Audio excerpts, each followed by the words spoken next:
Hello friends, welcome to Tanked Up, the podcast about video games and beer. I'm one of your hosts, Ben, here with Lucy. I'm not a host, I'm just here every week. Host all the time, mate. Host. And Aadil. Hey. It is episode 230. There's so much stuff that's been going on in the world of gaming, so we're going to crack some beers. We're going to talk all about that. But first, Lucy, how are you? You okay? I'm good, thank you very much for asking. Good. How are you, Ben? I'm very well, thank you. Yeah. Good. Busy as always. Aadil, how are you, dude? I'm pretty good. Well, no. I haven't slept well, and I just found out minutes before we recorded that I didn't get shortlisted for the job I was longlisted for. Which was like, wow, great, thanks for telling me a day early, right before I have to be exuberant on the internet. But at least they told you. No, I mean, they would have had to, yeah. Oh, okay. Is that because you were long? If you're long listed, they do then have to notify you, right? Yeah. Oh, I've been for interviews and people just didn't say anything. Yes. So yeah, it happens, but that's a bummer. But hey, It is. you would have felt even worse if you didn't apply. So and oh yeah. I mean, to be honest, it really helped just getting longlisted. It felt like, oh, I am somewhat competitive. You're qualified, Yeah. I am somewhat qualified, but less qualified than I was hoping I was supposed to be. No, it's not because you're not as qualified. It's just because they don't know you. It's like if they would have. They'd be like, who are these other people in the shadow with those applications? Yeah, it's just one of those things where I thought I had a good shot at an interview, and I think I would interview well, but oh well. There is always. Well, there will be another job, yeah. Yes, and there's always beer. People always need well. teaching. Yeah. Let's hope there's always beer. Yes, I'm gonna start off with beer this evening because I've already opened it. I am currently drinking from Pipeline Brewing Company, Forgotten Dreams, a double dry hopped IPA, which is 5.3%. That's a lovely can. It's a lovely image. Oh yeah. Is it what? Sorry. Is that like rolling hills? No, it's a pier. It's a pier with a figure on the end into some water. Yeah, hills and landscape, mountains and clouds in the background. Yes, there is some flavour text for this. It's very odd flavour text. It gives me the title, Forgotten Dreams, and then just it seems like it kicks in halfway through a sentence, but the A on the "and" is capitalised. And a bit more, Forgotten Dreams, and a bit more Citra and Mosaic as a double dry hop, pushing the flavours sky high. London fog provides the fruit at our food fight free for all. Bring on the fog. Oh, I don't get it. The hops are Centennial, Simcoe, Citra and Mosaic. I don't get the flavour text. That's fine. Oh well. Lucy, what are you drinking this evening? Tea, but I've got some beers back here. Okay. Yeah, the one that I didn't drink last week. I'll start with that one. Since I've already had the second beer, so I don't mind if that gets a bit weird. This is the Overtone Lotus Oat Cream NEIPA. 6.6% in ABV, 440ml can. Let's have a look. I can read this now. It's white text on pink rather than the white text on bright yellow or orange last week, or whatever it was. This Oat Cream New England IPA is brewed with an unruly amount of oats and lactose to create a creamy mouthfeel. Backed up with Lotus, Cashmere, Idaho 7 and Mosaic hops, giving orange, vanilla, berries and tropical fruit flavours. Hops. Cashmere, Mosaic, Idaho 7, Lotus, malts, extra pale, Vienna oats, yeast and adjuncts are Vermont ale and lactose. So, this oats and lactose, it's going to be a creamy boy.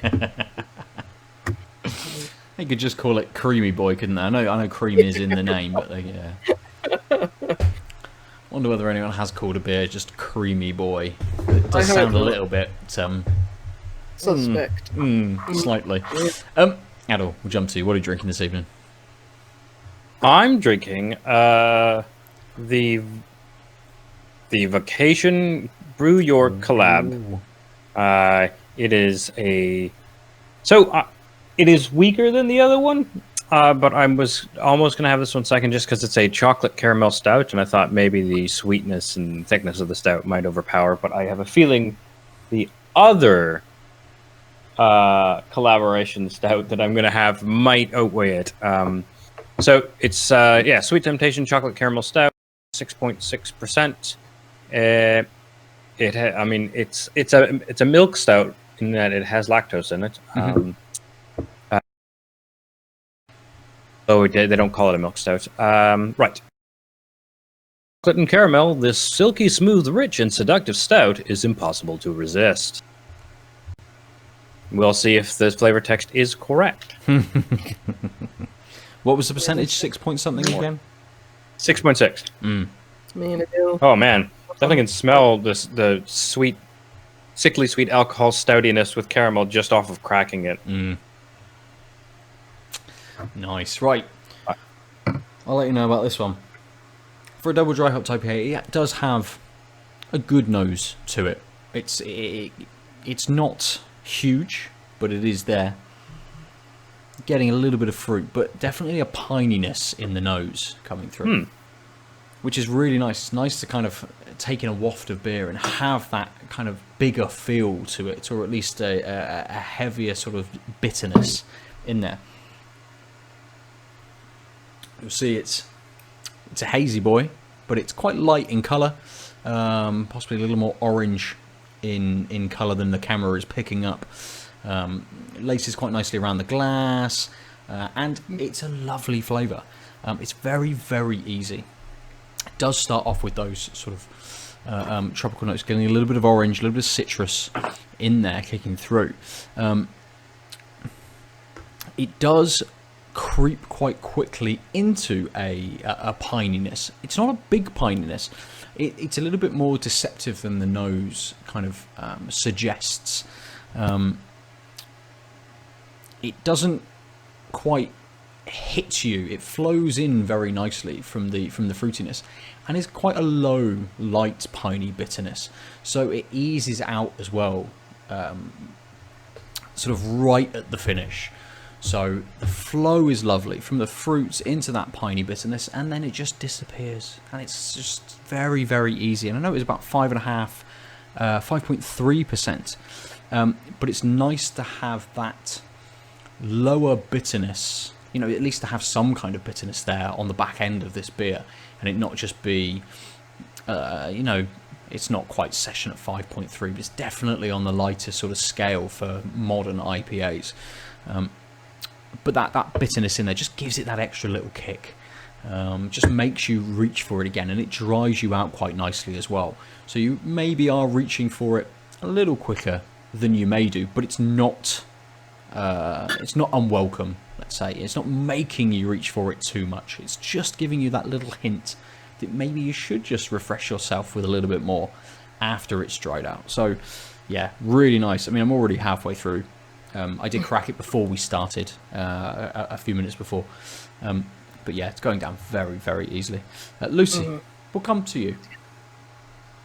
Beautiful looking beer. Nice, very cloudy, but straw coloured. Nice, nice, that 2-finger foamy white head. It's a really good looking beer. Smelled great as soon as I cracked open the can, just getting all those like tropical fruits, bit of floral aroma as well, but yeah, smells great. Smell it all day. Yeah, you're getting a bit of a lot of sweetness on that aroma, but yeah, you're getting so much like depth of tropical fruits like mango, like a bit of guava. It just smells really good. Nice.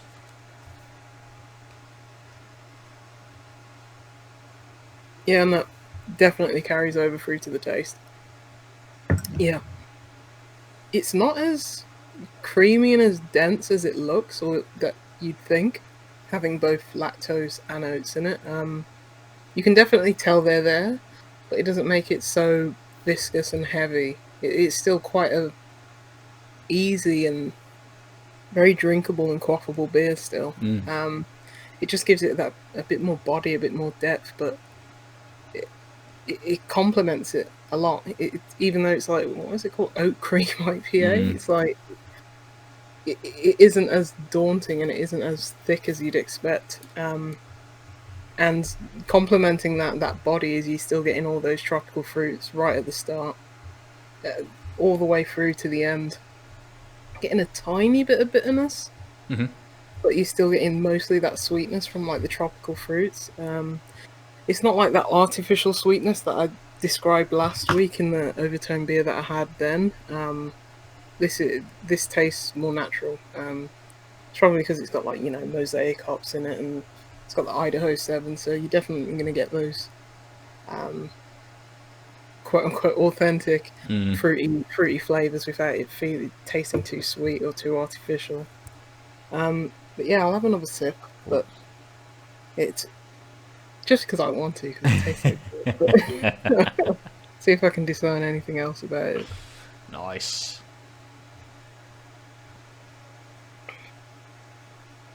That's good, man. That's a really good beer. Yeah, just ticking everything off. It got a bit of pininess as well to it, which I like. Yeah, definitely tasting that little bit of bitterness, that little bit of pine at the end. Fruity. Good amount of body. This is just a really good, solid IPA. Yeah. Quality. And was it? Did I write it down properly? It was a NEIPA. Yeah, it's a NEIPA. So, I guess it's got like, yes, it's got the body of a NEIPA. It's got the fruit forward flavors in it. So yeah, I think they nailed that as well. So nice. Cracking beer. Good. I like it every time. Yeah. I need to find them more down here. Yes. I don't see them very much at all. We can always get a care package sent down, can't we? Or order directly from them, I suppose. Or if you can, I think possibly. They're up in Glasgow, but I think they do like free shipping. Nice. Okay. Everywhere. I think their beers range probably about between £4 and £5, or 440 mils. So definitely worth it. And I don't know. I think it's like free delivery on like something cheap, like 30 quid or something like that. Cool. Nice. So check that. Good. Aadil. Yes. We'll come to you. Oh. It's quite good. The caramel is definitely there on the nose, as I sort of mentioned after I cracked the can. You can see it's dark and thick, very lacing.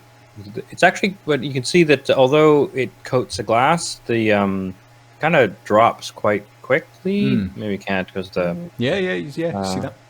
Yeah, so it kind of recedes to such that, like after a shake, you're like, oh. Has it been moved? Have I just been holding this for a couple of minutes? Am I that talented? So steady of hand. That's me. Can defy gravity. But yeah, so the nose is sweet, and that sweetness is the alcohol and the caramel, and then sort of not too strong, but that's the main sort of hit, and then there's the more stouty characteristics.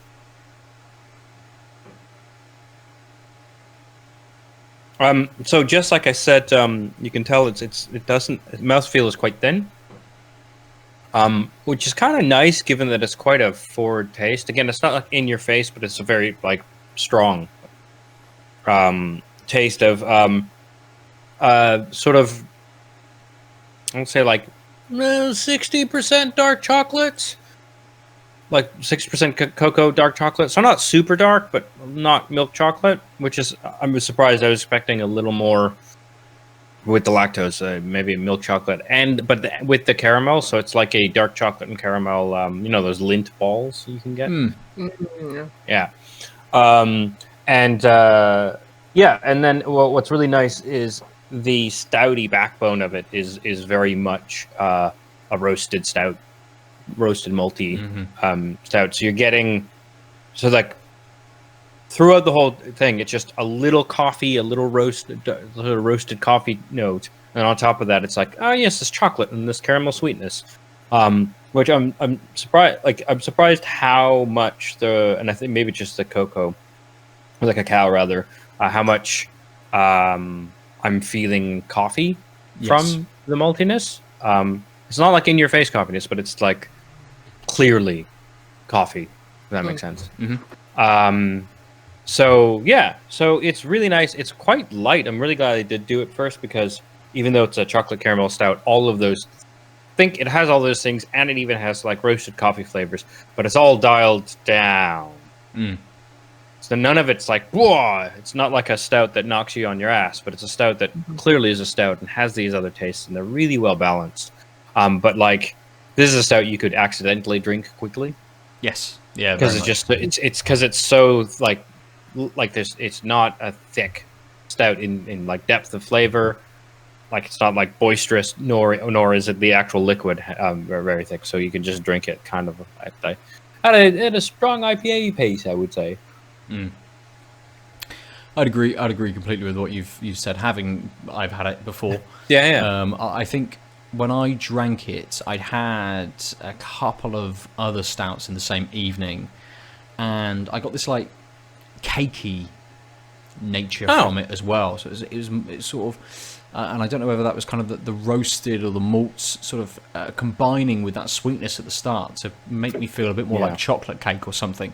But then it eases, very nicely into those roasted notes. Yeah. As soon as you said cake, I think I immediately felt what you meant. Because that in the beginning of the taste, there is that sweetness, but it does have a bit of the maltiness, and I think the caramelliness, sort of, it's sort of like it does have this note of like well, you don't have those things. There's a frozen frosted temptations cake, I can't remember what it's called, that you could get in Canada, that's like kind of basically a frozen oil brownie, but it's delicious, but you can't have it not cold. But that's what this reminds me of, that sort of not insipid but very like sweet chocolate, not like bready cake, but like something else, but still in the cake territory. Yeah. I will find out what that thing is called now. It's going to bother me. You do that. Where are we going to start this evening? Because I imagine there's lots of games that we want to cover. There's a couple of games that we've played that we can kind of discuss around. There's also the ginormous news this week that a small indie set of studios and publisher was bought out by Corpo Number One. So where do we want to start? Who wants to throw their hat in the ring? Lucy's the only one wearing a hat, so it's got to be you. Ah! Punished! Sorry, I think I picked the audio there. Yeah, I'll start. No problemo. I'm always ready before the game. Do you want to? Should we start with Rip Them Off, which I know both of us have played. Have you played it, Aadil? I was actually gonna. I did get a chance. I was actually going to suggest we start with that. Cool. Yeah, start with that. Who wants the floor? Does anyone? Shall I don't Go mind. for it. Go for it, everybody. This is a kind of a strategy puzzle game from dev called Lozange Lab. Is it? Yeah, Lozange Lab. Yeah. Lozange. Is it Lozange? I assume it's lozenge, like the throat sweet. Like this cough sweet, yeah. I thought that was spelled with an E. Anyway, doesn't matter. They're Lozange Lab. Yeah, they're a husband and wife team. So a very small team. And yes, their game is called Rip Them Off. It is as I alluded to, it's sort of puzzle / strategy game hybrid. It has this very like mini Metro kind of minimalist art style. It has like this kind of, I guess you'd call it like Bauhaus or Swiss design kind of look to it. Very, very interesting art. Yeah, it's got this kind of it's not quite abstract, but it does take some very kind of clean lines and then skew them a lot. So by that, you're looking at a set of buildings and streets, essentially. So there's a lot of very straight lines in this. Yeah, and the conceit of the game is to rip them off. It is a game it's a capitalism about getting as much money out of shoppers, high street shoppers as you can. You have each level is like a single screen level. I think there's about maybe 10. I think I got through about 6 or 7 of them before today. And yeah, single screen levels. Each has like a row of shops, so like a little high street, and you have all these like little. They call them. Is it dupes? DUPS. Yeah. I always want to say like rubes or derps, something like that. Dupes, who are just basically the shoppers, the people of this fictionalized city where it's not even fictionalized because most cities are just run by capitalists and they want to screw you over. So. Oh yeah. But so it's got this very it's got this tone that's very much capitalists are bad, which is a common theme in especially these kind of sim management games, but in just like a lot of games across all genres, like the Outer Worlds and stuff like that, and Journey to the Savage Planet. It's like, yes, corporations and capitalists will run the world and they'll destroy us all probably, but it's got that very cynical tone. Absolutely. But the heart and soul of it is, trying to assign the right kind of. It's kind of hard to describe because you're literally putting these different shapes on these different buildings, and these different shapes represent basically how much time and money these shoppers will spend in this particular building, and how many shoppers can go in one of those at a time. Capacity, yes. Yeah, and it has this day-night cycle. So at the end of the day, it's like we want you to get so much profit from all these shoppers, and then what I really like about this game is that as the day and night cycles go by, if you want to restart a particular day, you can just restart that day. Yes. You can go as far back as all the way to the start, or you just want to redo that last day. I really like that about this because, in most strategy games, no matter what, across all kinds of genres, they can be punishing. It's like, oh, I just did that one wrong thing that one time. It'd be like, all strategy games should have an undo button, in my opinion. But this is like the most, this is the nicest undo button because it's like, yes, the days are short anyway, but it's like, yes, I just want to go back to the start of that day. And the days are short, and also you can control the speed up to 2-3 times, which is really handy when you're like waiting to upgrade a building and you've queued it up. Like the next thing I want to do is this, so I can just fast forward until that happens. Then I can slow down time and then try another thing, or like I can't figure out this day, but I'm pretty sure I'm correct on the first couple steps of the day. So I'll just queue that up, fast forward, slow down time, queue the next thing up, fast forward. They call it a tower defense game in their I thought it was I think unfortunately I think they're right, and I think that's definitely their motivation. Like there are tower defense mechanics, right? Because you're having waves of things coming in, and you have to pick the right building to deal with them, and then you have to deal with the waves of the things to pass the buildings. It's clearly strategically their backbone is tower defense, but unfortunately your like game mechanic, gameplay inspiration isn't what you want to like tell the consumer the game is. I think that's a kind of a misstep there, because it just doesn't feel like one until you really start to think about it. But most people don't sit there thinking about, why did they call it a tower defense game? They think, I fucking bought a tower defense game. What the hell is this? Right? Like, or even worse, oh, this seems cool. The video seems cool. Oh, it's a tower defense game. Adele doesn't like tower defense games. Although maybe I do because I kind of like this. I'm very bad at this game. Yes, so am I. And that's one of the. Before you say anything, Ben, sorry, I just want to quickly cut in and just say, I think this game is very much less strategy, more trial and error. Absolutely, I think it's both. Yeah, it's definitely it's kind of it's a punishing. So it's like the flip side of you get to repeat days.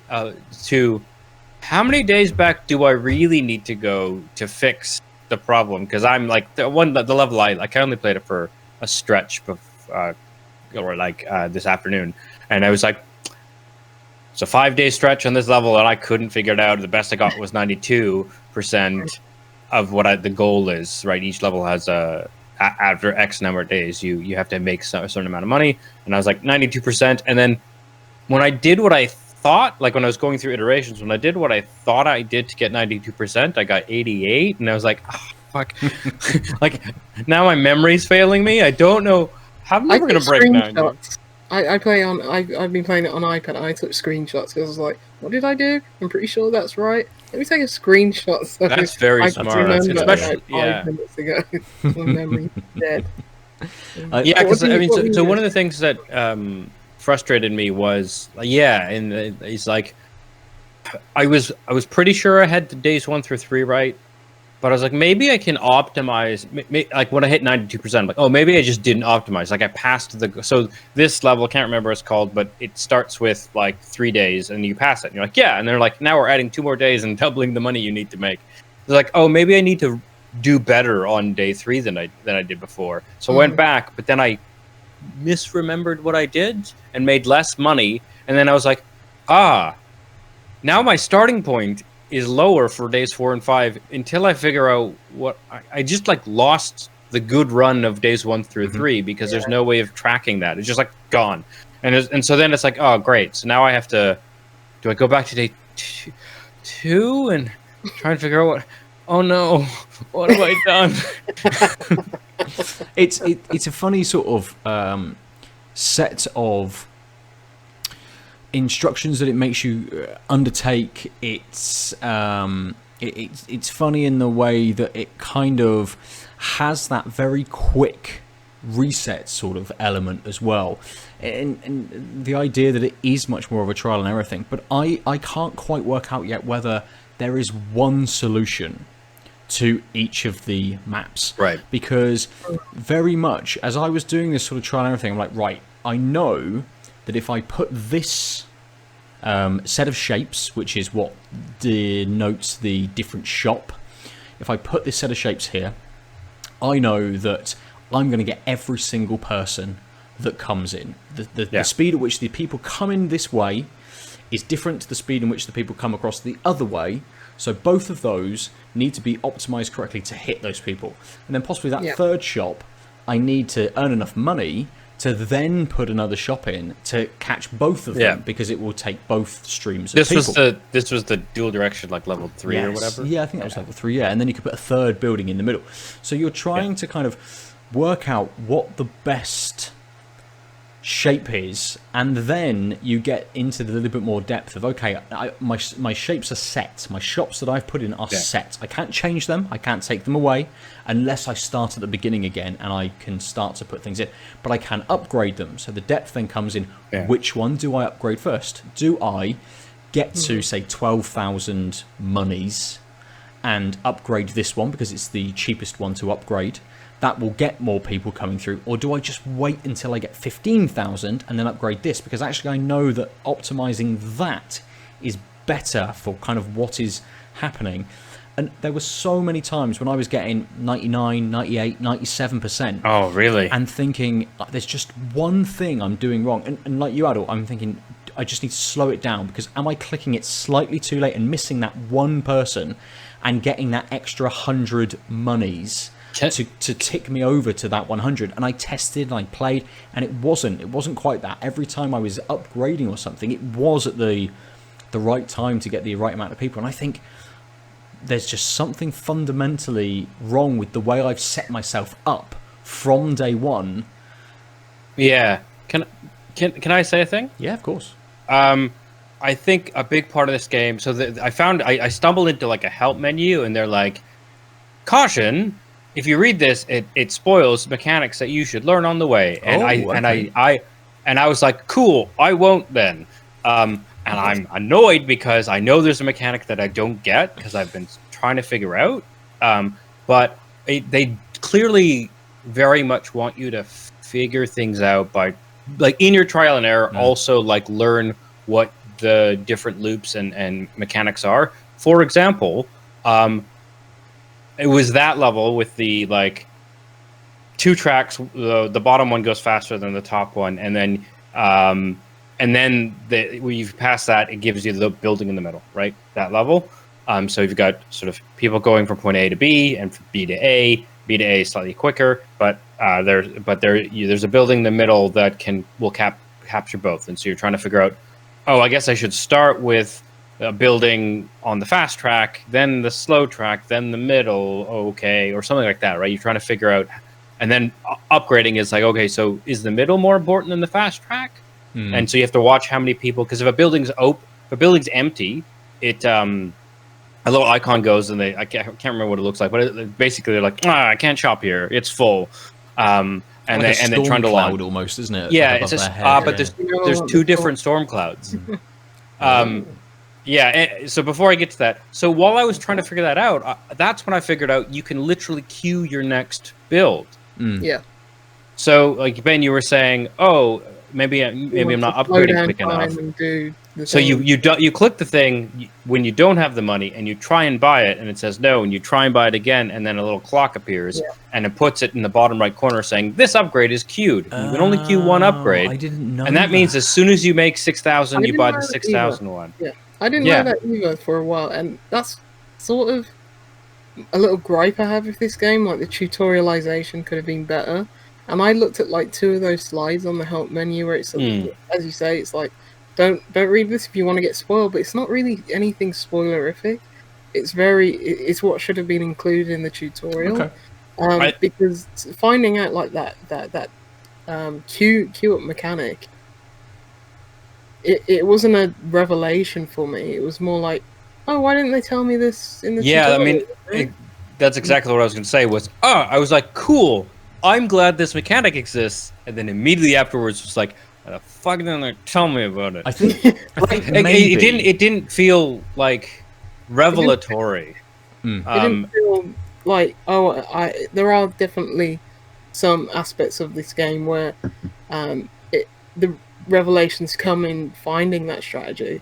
I say it's more like trial and error in the fact that it's like, oh, you're only given half of the tutorial, and just the way the game is represented, you're not going to get all that, itty bitty data of like, oh, this shop earned this much by the end of the day. If you fail, that is, and like look at those stats and stuff like that. It is very much trial and error in learning those mechanics more than anything else. There is strategy to it, absolutely, and that when you get to some of the later levels and you can start off with like any they basically give you the money because you have to buy these buildings, essentially. They just give you the money, like, here's your first one and it's free. Yeah. But it doesn't always necessarily mean, I'm going to buy the shop that has the most capacity. It doesn't mean that. Sometimes you have to, like, no, I want less capacity, but the people spend more here. And yes, going back to what Ben said, I am also wondering if there's usually more than one way with the first couple levels to beat them, but I think the later levels, it opens that up a bit. Okay, nice. I believe. Unless I'm just very good at the game. I don't think I found the only solution. The one thing I'm gonna just ask you then, Lucy, is, so on the level I'm on, so sometimes your building is full and people go by and a storm cloud comes, and I can't remember the icon in the cloud that it comes. But sometimes lightning bolt. Yeah, right. But there's like a symbol, and I think it's a 0, as in no occupancy. Yeah, that's what it is. It's a storm cloud with a little white circle. But sometimes there is occupancy, and the guy walks by, and the storm cloud appears, and it's an equal sign. And I that I know that's what I need to optimize on this level I'm on, because I'm just like, but I don't know what the fuck that equal sign means, and I can't quite figure it out. They don't have enough money to spend in that store. I think that's what it is. So if you okay, right, because they take a certain amount of money. Yeah. If you hit them hard with like a Harrods, right up they go, and they have like 20 quid left. There's no point showing them a Debenhams. So you have to show them pound stretcher. Yeah. Okay, that makes a lot more sense, because I knew in my head that like, oh, the big building, you want like good capacity, like the central building kind of thing. You want like high capacity, but you also want low rate. Yeah. So you hit everyone, like your big building gets, no matter which wave, because you like the one I'm on has 1, 2, 3, 4, 5 buildings in it. So sort of have like 2 different waves of on the beginning, sort of 4 people more money slow, and then 3 people quick less money. And I wanted the middle to be able to pick up all of them when they come out. But then what I'm struggling with is figuring out the last buildings, right? Like, and it didn't occur to me that it's charging too much. So maybe I go back to the days. So then maybe that one needs to be, because I passed the first 3 days putting like the cheapest building type on the far end, and maybe I need to change that to a quicker one, just so that I don't lose people once I start hitting them in the middle. So like at first I was like, this just seems like one of those kids toys where you put the right shape in the right hole, and it just seems a very hard and obtuse one of those. But when you start getting more into some of the mid to later levels, it definitely opens up that kind of strategy. It's like, and you start noticing things. It's like, oh yeah, as Ben was saying, like the people on this side of the road are walking faster or have like a shorter journey to this shop and stuff like that. And you are then just layering on that knowledge onto, oh, I know this shop has a high capacity. A lot of people spend a lot of time there, or in this shop they spend minimal time there. So I need, a quick revolving doors kind of shop at this, choke point and stuff like that. And the strategy does get pretty interesting. So the more I've played, the more I started to enjoy it. Sure. And it's quite forgiving as well, in the sense that on some of those levels where you where it expands, so you have to hit a goal by 3 days or 2 days, and then it expands and basically says, here is the next difficulty for this level. It doesn't then lock away the next level from you. You only have to hit that first goal without then having to do the harder goals for that level. Oh, I'm so bad at that though. So yes, I tried as much as possible to. I can't remember whether it was the first one where it jumps up to 5 days, and I think I banged my head several, if not tens of times against it, and they went, nope, coming out of this. So stopped playing, went and did something else, came back, and they're like, oh, I could just go to the next level. Maybe I will. So I did, essentially. I like that, because, with games like these, you can become immensely frustrated. I still remember one of the ones in Mini Metro, was it St. Petersburg or something? It still haunts my dreams, where you have to, you have to do that level to progress to the next one. But no, after a while, you just open all the levels. So I think all the levels are open to me at this point, and it's like, I can just do the first couple days and just complete that. Or on one of them I definitely did like the 5 days or something like that, so, and felt like, I've got a good grasp on this. But the one before I absolutely didn't, so I was like, I'll just move on. But you can get your fill as much as you want. Absolutely. And going back to the idea that this kind of, some of the tutorial steps are sort of hidden away behind a menu, which kind of not begrudge you. What's the word I'm looking for? It discourages you. Discourages you. Yes, discourages you from looking through them. I wonder, and it would be good to know if that is a design choice because of this, corporate aesthetic that it has to it. It's like, no, you failed. Sorry, you're out. and you try again. But the whole idea is you are someone employed by a corporation having to design this, and if you fail, you lost your job. So whether there is this aesthetic behind the whole thing as well, it's abstract a little bit in its kind of gameplay, it's abstract a little bit in its aesthetic design as well, and again, whether it's abstract in the way that it sort of presents its rules to you. It might just be bad design with them hiding it away, but maybe not. Maybe there is a little bit more to it. I think that it's definitely on purpose. I don't know if it's as successful as what they want, but because I feel like what they want is, there's this like rules meta that you have to figure out, and you will enjoy figuring it out. And I think they missed the mark there, because all three of us are like, and of the rules that we have figured out, it's like, kind of wouldn't mind if you. I don't want need you to give me a legend, right? A key that says this icon means this, but like, I get that. I think you're right that there is this like commentary thing of the tutorial is like dead easy. It's like you click on this, you win. Mm-hmm. So that's why I think like they're trying to make a point about it, but it kind of fails on the game aspect. Sure. Because what I end up feeling is that the gameplay loop of just bashing my head in. So the gameplay loop is repetition, which is fine, right? Totally. Yeah. And it's designed well on, this is the loop. You trial and error, and that helps you figure out. Yeah. For example, like by like the two dual funicular ones, where it's like, I say I need to pay attention not just to the amount, but the speed in which they're coming out, because the optimal way of doing things is the bottom route over the top route, because people just come quicker through that. So you need to figure that out first, because you're just missing people if you do the top and then upgrade to the bottom.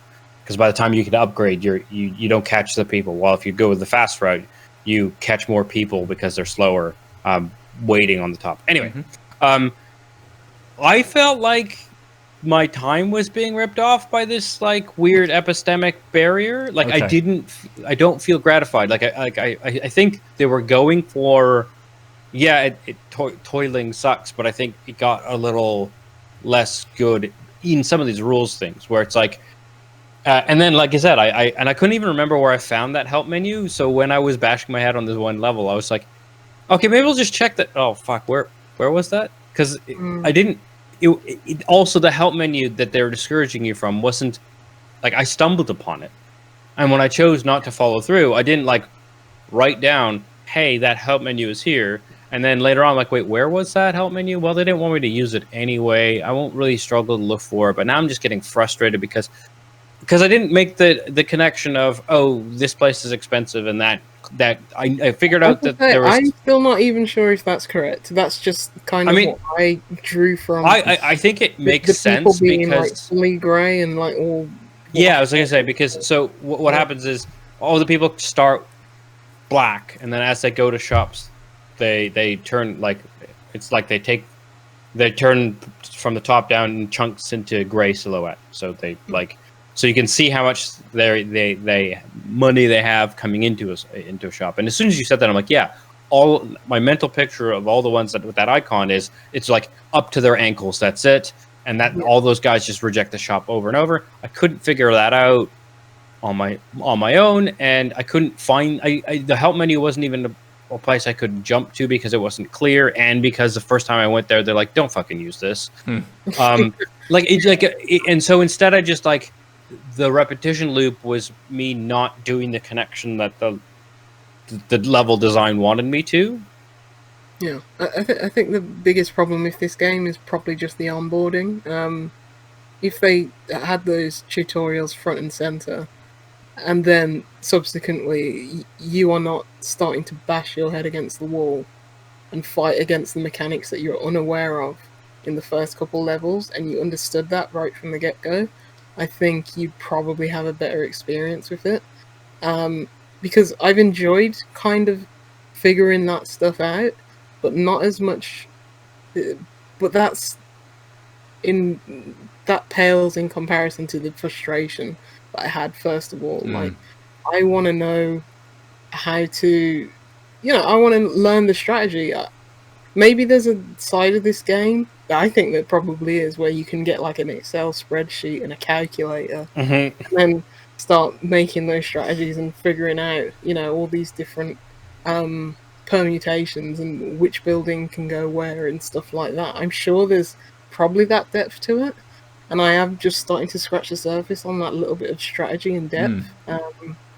And some of the levels are designed well around that, the different channels and different choke points and stuff like that. So the last couple levels I've started to enjoy myself. I'm just thinking, why couldn't I have had this experience from the get-go? Yeah. So I think that's just where the downfall of this game is. I think everything else is, from the presentation, even though the cynical corporation thing has been done to death in video games and most other media, it's still charming enough in this game. And yes. Yeah, it's not going to be like my favorite strategy game of like, it's not going to be up there with like Mini Metro for me. It's certainly a competent one of those. It also has weird UI. I'll say this last thing, then we can move on. Some of the UI is just like, I feel like they needed a little more QA, because even after the tutorial level, it just gives you the screen and then it says quit on the right side. Not like next. It's always quit. Oh yeah. And so I just stared. I'm like, well, I don't want to quit. I want to go to the next level. Like, is this going to exit the game? Is this going to go to the main menu? And it turns out the tutorial quits the main menu, and then you can start the game. But also, when you're playing through, it's still a quit, not a next. And like little things like that. And I can't remember. I didn't want to gripe. I didn't want to make a gripes list. But there were a couple other UI moments that were very like they have that same feeling of. Like, I get what you're like. I can do it, but like this could be so much easier. This very small tweak. Like, I don't know why it's labeled this way, or why I have to click twice this way. If it's a localization thing. Yeah. I'm trying to see where they're based. So yeah, that was the only thing. Again, I think I'll actually return to it, especially with, if only to beat that one level, right? Like, which is what you want, right? Is like, yeah, absolutely, yeah. Because as soon as I beat that level, I'm going to try the next one, and then I'll be stuck in that loop. That's exactly what you want. But like the frustration, etc., is like, if this piece of knowledge doesn't get me to 2, 3, 4 tries getting that level, even if I get that level, I won't even try the next one. Like, that's my worries because of that frustration. Yeah, they're based in balance. France, so I don't know if that's a localization thing. Or I as I say, like, go back, read the tutorials, and see if you find any that depth of strategy that you may want. I know you don't like tower defense games, but this isn't exactly one of those. But yeah, I'd give the next few levels a try and see if you're finding that enjoyment that I started to. Yeah, nice, good. Let's rip them off. Let's move on to something else. Lucy, I know there's another game that you'd like to talk about this evening. There is indeed. Paper Mario. No, I finished Paper Mario. Origami King one. Yes, yeah. The Origami King. As me and Aadil were talking about offline, didn't get the best reviews. I think that's from people who like that series. I've never played a Paper Mario game. And I don't care too much for RPGs anyway, so this was just very much... Unless they're rocket-propelled grenades. True. Yes, we like those kinds of RPGs, but... what was I going to say? Sorry, I totally just felt... No, fine. I should be used to it now. I should just be able to keep rolling. Roll straight through, yeah. Yeah, you're not really into RPGs, but you enjoyed. Yeah, it's just like a puzzle adventure game, which I very much enjoyed. The art's great. It's very charming. It's delightful. It's got that papercraft aesthetic, like all Paper Marios. And, it had some heartfelt moments, some moments that were genuinely like scary, and it is a really, really funny game. And it's nice to see Nintendo like off a leash and being like doing weird stuff with that property and like everything in the Mushroom Kingdom. So yeah, Really enjoyed it. You started this a little while ago as well, didn't you? Yeah, I seem to remember yeah. we did have a conversation about your initial thoughts on it, and that must have been It was more than a month 2 ago, months right? 2 months ago, yeah. Yeah. I've been taking it slow because I think a lot of people said that there's too many like battles in it, and it's probably like a over 20 hour game. It's one of those classics. It's like, oh, we got to do this, and it's like, oh no, but we have to do several other things to be able to do this thing, even though it's right in front of us. So yeah, I took it slow. I took some time off it and stuff like that. So yeah, I really enjoyed it in the end. Good. Yes, the game that I wanted to talk about other than this week. No, sorry, you used your game talking about Tick It Up with saying you didn't want to talk about Paper Mario, so sorry. I wouldn't have talked about it unless I had finished it today. And I finished it. I was like, that was a really nice experience. It's happy, you know. We need happy things in the world right now. So what was the game? He says because he was being a dick. That game is called Pendragon, which is the newest game. It came out today. The day of recording is Tuesday, 22nd September. Yep. Yeah, it's from Ron? Inkle. What's that? A pen. Oh, sorry, you're a bit blurry. So I was It's fine. like I was being dumb, and you were looking. So I was like, oh, I can make the pen fly. And that's fine because it won't derail Lucy. And then at like mid hop, you're like, "What the fuck is Aadil doing?" And you're like, I mistimed that. My point was to be dumb for anyone who's watching, but not to actually derail things. No worries. Anyway, Pendragon. Yeah, Pendragon, Inkle game. Inkle, who have been known to make very story-heavy, story-rich games. 80 Days. right Vault. then. I still really want to play. Apparently, it's coming to Switch. Oh. I'm just waiting for it to because it's on PC, but that's a sit down with a cup of tea in your bed kind of.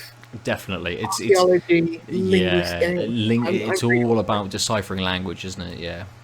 Very my jam. You know, I love stuff to do with like translation and stuff like that. And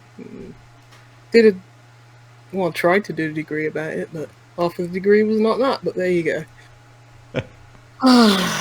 20 grand worth of debt and Degrees aren't worth it. Trust me. Trust me. Also, 20 grand. Jesus Christ. No. Oh wait, no. Yeah, I guess my PhD technically probably costs that much over the years. Never paying back. Excellent. That's good. When you're 50 grand into student loans, then don't worry about it. Man, really? God, I don't understand. I don't either. I think architecture, mate. You basically just got uni forever. This is me being responsible and not letting us go down that fucking rabbit hole. Because boy, will that just be the whole episode. Inkle's new game, Pendragon. What was the first game we were talking about? Just apropos of nothing. Pendragon. No, we were talking about rip them off. Anyway, so not rip off talking. Pendragon. Sorry. Yeah, no, it's fine. Yes, because I was just talking about Heaven's Vault. So yes, good to get me back on track onto Pendragon.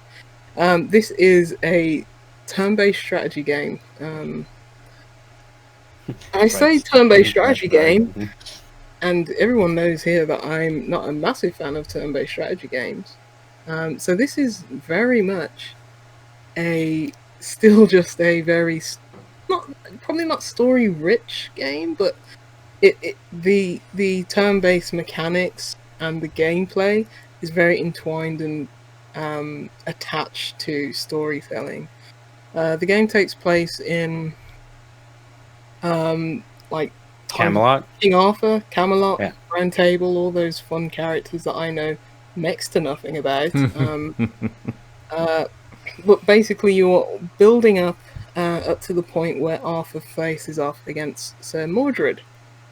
And I'm learning who all these characters are for the first time in this game. I don't know what it says about me and my literature and my literacy and everything like that, but what are you going to do? Haven't you seen sword in the spoon? Huh? Have I not what? Seen Monty Python? And the Holy Grail. That's just as bad. I played a game about Arthurian. That's where most of my Arthurian knowledge comes from. Oh man, I was a big mythology nerd in late elementary, early middle school.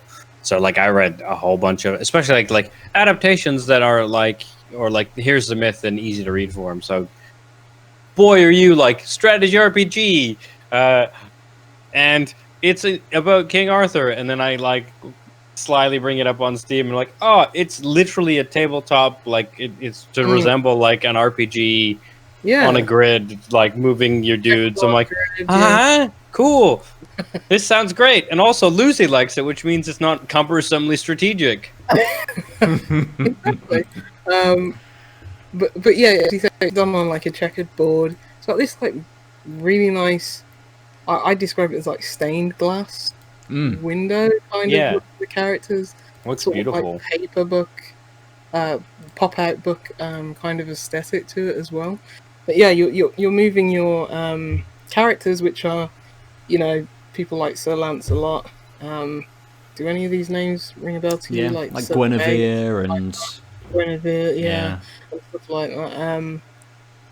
Sir Robin characters, yeah.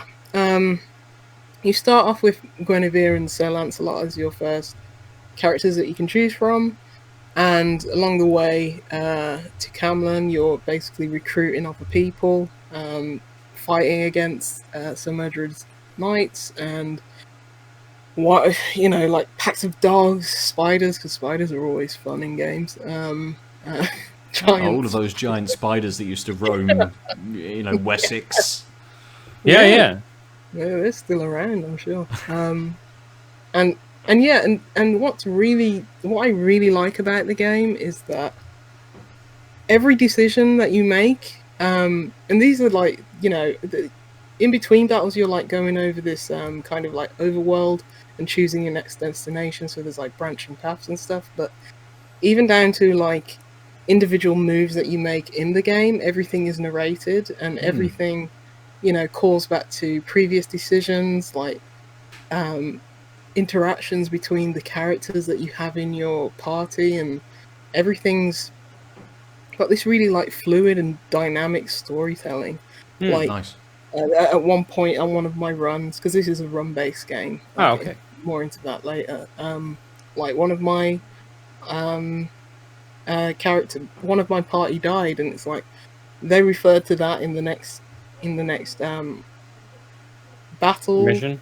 In the next mission, going to the next place on the map. It's just really smart how the story always remains that fluid and dynamic. Nice. And even when you're restarting runs with the same characters, different things happen. It's everything feels randomized. Probably is that very much randomized, because on one run where I started with Sir Lancelot, the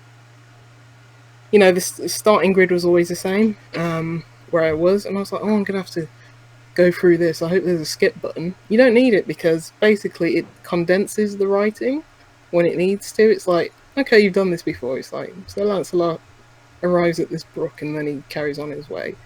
And on one of the occasions, it's I just want to go through this, but it's oh no, the person who the scholar who rode his boat with Sir Lancelot in him, he became my party that time, but the last time he wasn't. So it's as I say, it's got all these randomized events. You meet different characters in the round table at different junctures in the story.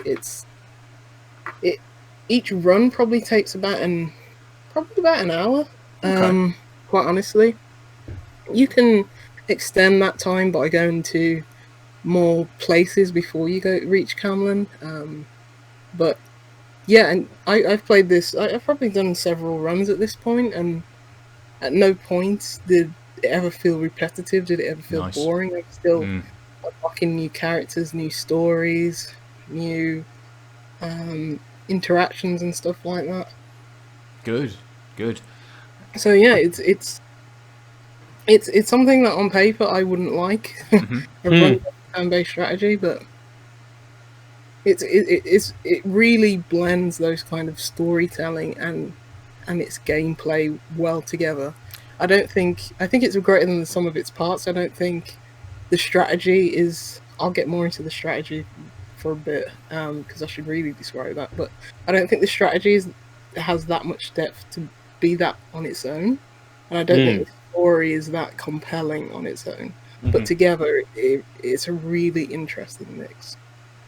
Nice. You were going to say something, Ben. I was going to say, what made you pick this up? With it being a strategy game, Arthurian sort of legend, not something that you're into, is it just Inkle's pedigree and their previous games? Yeah, absolutely. Plus, I sent the code, so... I was waiting for... I was like, I know the answer. I know the answer. But, yeah, no, absolutely. It's Inkle's pedigree, for sure. And it carries over in this. But, yeah, the strategy, I'll quickly... I'm not going to go into all of it, because a lot of it is... I'm still figuring it out. The first few runs, I was just like, I didn't quite understand it, but now I'm just like rip them off. I'm starting to understand the depth and see, what there is to it. But basically, it's going back to the grid-based thing. Your characters, once they move across the grid, it basically colors it in red, and the enemy's blue. Best thing to do is, capture that territory, gives you more options in combat and stuff like that. Wait, is it Splatoon? Is this strategy Splatoon? Oh, that's green and purple. Oh, fuck, yeah, you're right. Yeah, it's yellow. Yeah, what was I thinking? Well, like, I mean, so sorry, I didn't mean to, I mean, I meant to interrupt you, but like, so, are you can I just ask for more clarification? Are you moving before combat or like during combat, and that means that certain squares are better for you? Like, I get that touching a square changes the color. I'm just not. If you could just say a little more about like what that means. It depends, because there are two different stances. There's like linear stance and diagonal stance. A lot of the combat in particular depends on which stance you're in. Right. But then you are... I think it's diagonal stance. I could be getting this absolutely wrong. I think it's diagonal stance you have to be in to attack, usually. But each character... Your pawns! Yes. Sorry. Yeah, basically pawns, yeah. But you do start getting, like, more moves. Like, now I'm basically a queen or a rook. I can move across a large number of squares and attack at the end, or I can attack even when I'm in linear stance, when I'm not in diagonal stance and stuff like that. So yeah, you start unlocking things. So you can recover or take over territory from the beginning whilst attacking, or just whilst moving across the grid. And you can get to the other side of the grid and just invade everybody and do it that way. You can have like a peaceful run. But it definitely takes a while to unlock those. You need several combat scenarios usually to unlock more combat for your own characters, more moves for your own characters. Right. So going straight to Camlan is never a great idea, because you got all these characters and it's like they have no attacks, no decent combat attacks that would help you. So yeah, today I defeated Sir Mordred for the first time. Nice. Felt good. Okay, so you're done? I'm done on that run, but then I started up a new run like straight after, because I was like, there's more characters to see. I want to start learning the strategy a bit more and the mechanics. It's held you in going back and wanting to discover that and look at that more. And the writing is good enough that you've thought, well, yes, I have finished this, but I want to explore everything. Yeah. I want to see these other characters. I want to know what's happening on sort of the wider story and with everybody else. So that's a testament to it, really, that yes, it was quick to get through, and quick being very objective there. Quick for most run based. Yes. But that it has you going sort of straight back in. Yeah. The last thing I'll say about it is, yeah, it'll take you a while to understand that strategy, and then what I think is really smart is that only on like successful runs or runs to it, I think you really get close to the ending, you'll start to unlock new difficulties. So it's like assuming that it's like, okay, you've bested Sir Mordred and his knights. You're starting to grasp these mechanics. Try a harder difficulty. And Okay, stuff like nice. That, so. Yeah, there's a whole morale system which it's probably getting into the weeds a bit, but you know, if you skip too many turns by just holding your position, or you know, it's got a day-night cycle. If you don't feed your party, they'll lose morale and stuff like that. And morale is basically the juice that you need to do some of these combat moves. So it's all so like when you unlock new moves, there is like the currency for them. Yeah, your action points or whatever. Morale or whatever. Yeah, action. Yeah. Did you ever play? But yeah, did you ever play the Banner Saga? I knew he was going to say that. No, it sounds I very have no similar. intention. It does sound very similar. Like, they also like the art too. Is like a little, yeah. I think the story maybe for Pendragon is a little bit more intertwined through the combat and stuff. You know, the Banner Saga was very much here is the story, moving across the map, making your decisions. Here is a combat encounter. Here is then the story you're going through. Pendragon seems like that is maybe a bit more fused. Stuff is happening on the battlefield as you're making those tactical decisions, and that is affecting things rather than it being something that is then brought up later. It's something that happens then instead. Yeah, I have nothing but admiration for those free games and the people who play them. Just, 4. There's 4. Isn't there 4 now? No, 3. The Banner Saga, I think there's only 3. They just seem a bit too morose and. They are very much, yes. Yes. Yeah. I need my little baby, you know, pop-up book turn-based strategy game that lasts an hour before I can go to bed crying. I mean, you should. Did you ever play the Mario one?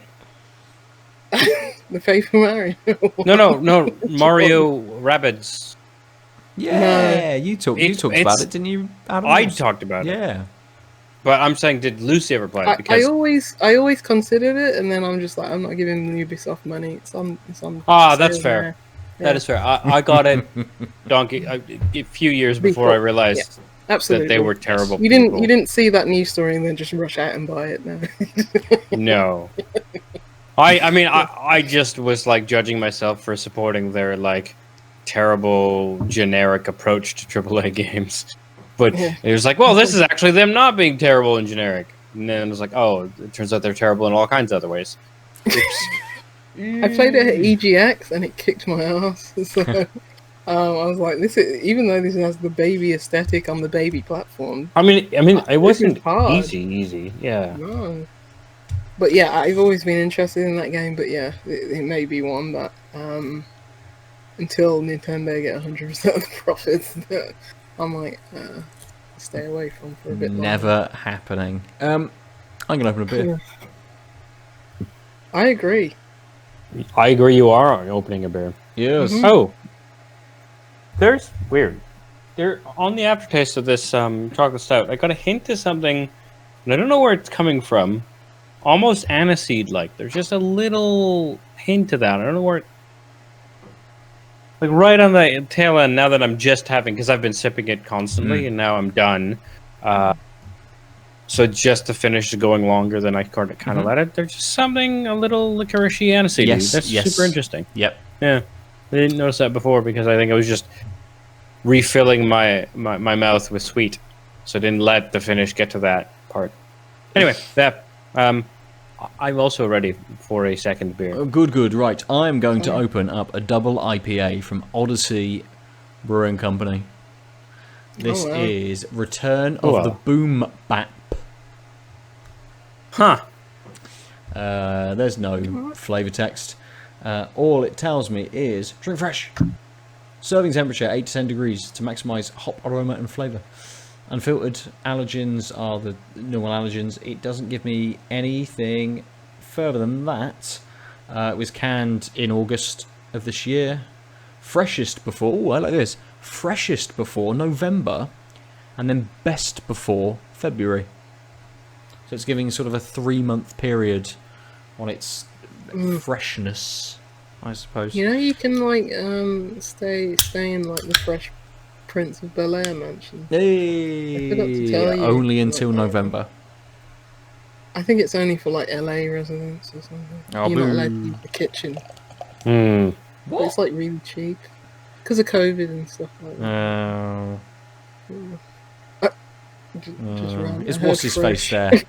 Is what's his face? Apparently, you get invited to like their Instagram story or something like that. They're not actually there, but you know, you get to hang out on Will's in Instagram. What was the butler called? Gregory? No. Jeffrey. Jeffrey. You said it on the week. I did say it the other day, yes. I knew the G was there, yeah. That's what you want. You want to be able to bowl up to the mansion, chill out for an afternoon, and just get served by Jeffrey. That's what you need. But I don't think anyone's there, sadly. You don't have a kitchen, so I don't know what you're going to do. It'd be like, you stay the night. Well, I'm pretty sure the actor who played Jeffrey's got much better things to do. I don't think he does. I don't think he's done fuck all since. He can retire on that, surely. Oh, no, I think he probably did retire because that show's been in syndication. It's 30-year anniversary, like shit, soon, is I it? think. Shut up! Don't need to hear that. That's too much. That's too much anniversary. 1990. Yeah, I thought it was older than that. Whoa, Andy Borowitz of the Borowitz Report made. How did I not know that? Andy Borowitz, really? What Holy old tangent shit. we've gone on. Lucy, what's your The bit? guy who wrote Pleasantville created the Fresh Prince. Sorry, yes. I will stop being aghast at weird things on the internet. No, I won't, but I'll try. Lucy, what are you drinking? I've got a left-handed giant beer. Lovely. The Sky Above. Got a crate, or a box really of these. This is their 4.5% pale ale. Oh, here we go. At our brew pub, we specialise in unfiltered lagers and crisp sessionable beers. Our house say, yeah, I was like, this isn't a. Do they? Is this a lager? This is yeah. It's like, why are you saying? Well, that's a weird way to start this, but 'cause it's not a lager. I was like, it says pale ale here, and I'm sure I drank like 11 of these and not thought it was a lager prior to this. So, anyway, our house session pale is easy drinking and hop forward. It features an extra pale malt base combined with citrus, Inkle, and mosaic to create a crisp, sessionable ale with bright citrus notes. Yeah. I was like, what? My brain broke. I hadn't been drinking pale ales all this time. Oh, good. Aadil, Yes. what is your next collaboration stout? I mean, you know what it is because we did a beer trade. This is the Northern Monk Lervig Vanilla Cacao and Almond Imperial Stout. Junk. Oh, there you go. Northern Monk Classic labeling. Looks like there's a bit of a pirate, not pirate ship, a merchant ship in the background. Their Assassin's Creed logo. Yeah, it's a nice looking can. Oh, it is Assassin's Creed Valhalla. Have you never made that connection? Yeah. I always think, look, it's fucking Assassin's Creed boy again. And with they got the longboats in the background. Yeah, this is like Black Flag, the beer. No, mate, it's Valhalla, innit? It's Valhalla beer. Norse. No, that game doesn't exist. Oh well. I mean, yes, you're right. So this is a twist on the Northern Star.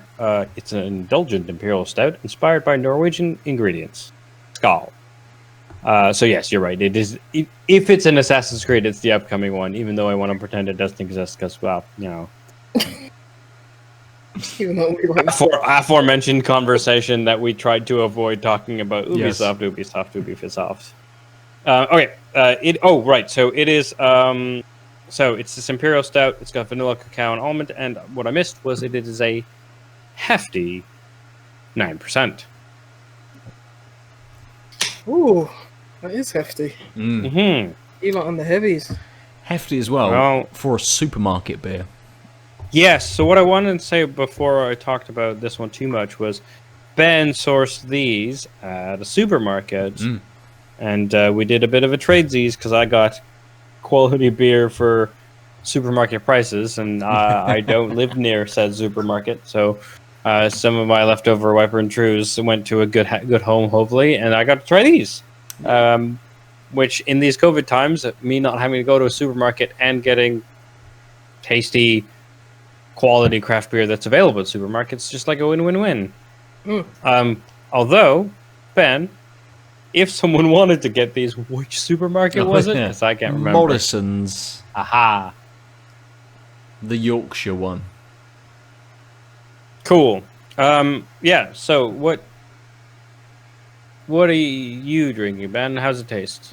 Wait, you were first, right? I've lost track of Yes. So I tried to do the casual throw back into rotation and was like, fuck, I didn't pay attention. So, it's a lovely colour. Similar, actually, to the previous beer, which was from Pipeline. A little deeper, perhaps. Its nose comes across very fruity. Sort of a big sort of fruity flavour on there. But there's kind of something else in the background as well that when I cracked the can and it came through, I couldn't quite pick up on it. But tasting it, you are getting nice fruit coming through, but there's this slight stewiness to it, and whether it is something that's maybe a little more pithy, something like more of a bitter melon kind of in there as well with this, but getting a little bit of stone fruit in there, but it's a little bit of orange as well, but it's a big mix of fruits. There's not really one that I can kind of pick out. It's sort of a little bit of this, a little bit of that, a lot's going on. But it does make for a very pleasant flavour. It's not quite as thick as maybe 8.5% would suggest. It's not thin either. It's very medium-bodied. Has a very, very small touch of kind of oiliness, a tiny bit of viscosity in there, not much at all, but something that kind of just coats the tongue very slightly. And that, I think, keeps the flavour kicking around a lot longer than it may do. I'm still getting all of these fruits, and it's not even as I'm drinking one kind of comes to the fore a little bit more. Everything stays very consistent through this flavour. So whilst there is a big mix of different fruits going on, they all stick around. Nothing fades, nothing pushes through too much. You can sort of pick little hints out every now and again, but it all does just fade together very, very well. Oh, it's making me gassy. It's not even a gassy, it's not even a carbonated beer. I think I'm just drinking too fast. But it does as well. And I think this is what I was getting off of the nose. It has a little bit of an alcohol burn to it. So I think that's something that Odyssey incorporate. And I seem to remember having previous Odyssey beers which were bigger percentages, where you can tell that they are, where you have that alcohol burn in the background. And this does just sit there. Whether that is adding to drying me out as well, but it is just there. And I think it presents itself first as almost a little kind of perfumed sweetness, and then suddenly like, oh no, that's alcohol. Oh yeah, there it is. And it doesn't hide it, doesn't try and hide it, which is quite nice. I'm not going to bang this back because I'm getting that feel from it. I'm getting the alcohol coming through. I can tell that this is a bigger beer. So, I mean, I am drinking it pretty quickly, to be fair. I haven't had an Odyssey beer in ages. No, neither have I. I actually went to the bottle shop this evening. It's been the first time I've been able to get over there, and Bottles and Books, where I went, have now reopened for you to go in and purchase beers. It's not sort of online orders now or collection orders or anything like that. So I actually got to go in and peruse the fridges. So that must have been very nice. Yeah, for now, and yes, it was very nice. Yes, but I did see one day. I think probably I did see a kind of that was all I saw. The sticking out from the thing. Yeah. It's from Odyssey. I'll have one of those. Yes. Yeah. So, Lucy. Yeah. How is the Sky Above?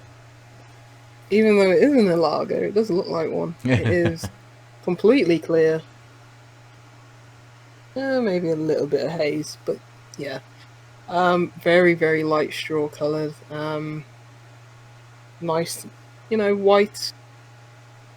Probably half a finger, white head. Nice. Tiny, isn't it? Tiny head on that. Yeah. Bit bubbly, but yeah. You're not really getting much on the aroma. Maybe a little bit of tinniness, actually. It's not got a great smell. Not getting much fruit on it, but I mean, I've already tasted this. I've already had like 11 of these, but go for another swig. Just in case you discover something new. Yeah. Yeah, I mean, it's a 4.5, wasn't it? Yeah, 4.5% pale ale. They said it's sessionable. It's not got heaps amount of flavour. It's not gonna. Did it say what hops are in this? Mosaic and Simcoe. Citra. So there's a lot of hops in it, but you're not getting massive amounts of flavour, to be honest. You're not getting a massive amount of fruit forward flavour. Maybe I'm spoiled a bit after the Overtone beer, but yeah, it's light, it's thin. Not thin in a bad way, it's just light bodied. Yes, it is very sessionable.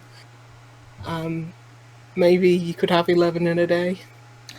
Wouldn't advise it. Did you? You could, but I didn't. Let's be clear. Maybe 5, but but yeah, it is very much that session strength. That yeah, it's easy. It's their they say it's their house session pale ale. This is very good. Oh, if this is the standard that you're working from, then yes. I mean, we already know that everything LHD does is great, but yeah, this is just a very good beer. I bought it because it was cheap, £3 a can, and you're still getting decent amount of flavour, decent amount of taste. Yeah, I like this beer. It's very, very light. I will say that. So yeah, this would be perfect if it was. Well, it was hot last week. So yeah, perfect garden beer. Nice. In the sun, which is no more probably for the rest of the year. Yeah, that's it. You're done now. Absolutely. Not much to say, but it's a solid beer.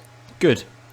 But I'd suggest probably anything else from Left-Handed Giant, to be honest.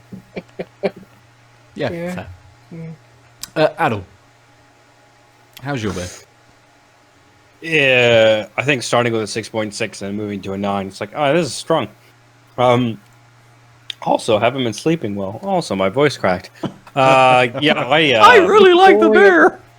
Beer's so much fun. Oh, that's more like a weird clown. I apologize to everyone for having to hear that. I tried to force a crack and said it just went like upper register. That just sounded like Elmo's balls dropped. I don't think I can do it, Elmo. Anyway, I can do a crusty, but What Please was I do. Well, you got to do it now. It's Woody Woodpecker. Yeah, I know. Sorry, I'm thinking of the crusty doll in that episode of The Simpsons. The Treehouse of Horror one. Yeah. Very specific. I'm glad. Yeah, but it doesn't matter because you fucking nailed it. But you're right, it is Woody Woodpecker because I'm pretty sure that's what they were spoofing. Anywho. Oof. Hey, this is available on the internet. Potential hiring people who Google me.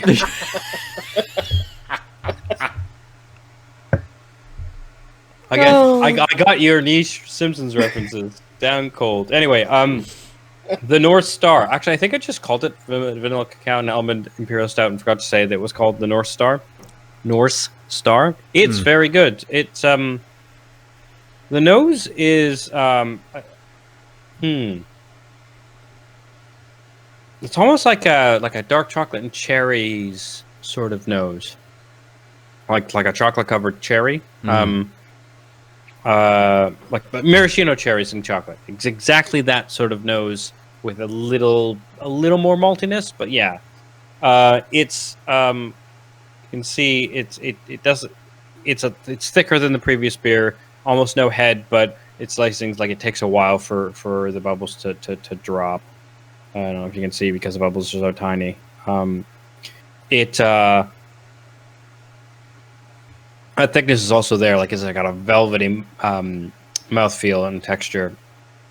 And you immediately start with the vanilla, you kind of go to the cacao, and you finish a bit almondy, like it actually does that in order. Well, really the cacao is just kind of there. Again, it's just like the nose has got that sort of dark chocolate. It's just like, yep, this is a stout. It's almost no roasted notes. This is except at the very end of the finish when everything else leaves, you're like, ha, right. There's like those stouty malted notes, but most of the maltiness is less burnt.